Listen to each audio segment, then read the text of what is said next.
Sa isang sensitibo na panayam, ipinasilap ni Paulo Avellino ang kanyang mga pinagdaanan at ang kanyang emosyonal na estado sa nakaraan.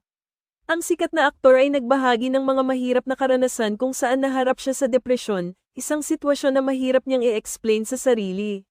Ayon sa kanya, dumaan siya sa isang yugto sa kanyang buhay kung saan tila nawalan siya ng malinaw na pag-unawa sa sarili.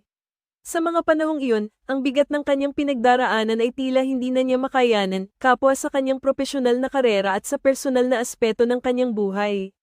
Bilang isang baguhang artista, naranasan ni Paulo ang maraming pagsubok sa showbiz na nagbigay sa kanya ng matinding stress.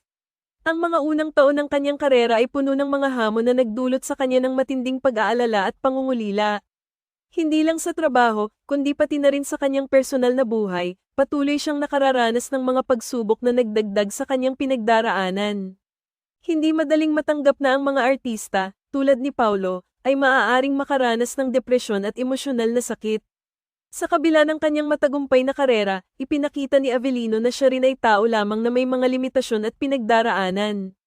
Ang kanyang pagbubunyag ay nagbibigay liwanag sa katotohanan na ang kislap ng mga ilaw ng kamera at ang tagumpay sa industriya ay hindi palaging nagre-representa ng kabutihan sa personal na buhay ng isang tao. Ang pagiging bukas ni Paulo Avellino tungkol sa kanyang mga pinagdaraanan ay isang mahalagang hakbang upang maipakita ang tunay na mukha ng mga artista sa publiko.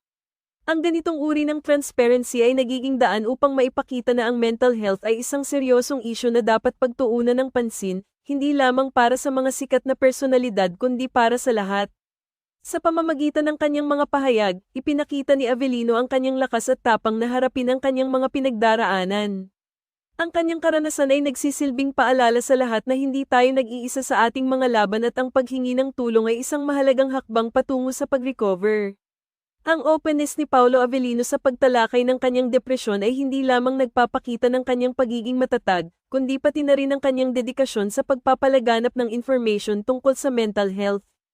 Ang kanyang mga karanasan ay nagiging inspirasyon sa marami na hindi matakot na magsalita tungkol sa kanilang mga pinagdaraanan at maghanap ng tulong kapag kinakailangan.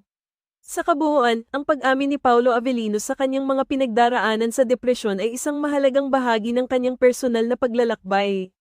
Ang kanyang kwento ay nagbibigay liwanag sa mahigpit na reality ng mental health issues at nagtuturo sa atin ng kahalagahan ng pag-unawa at suporta sa mga taong dumaranas ng mga ganitong pagsubok.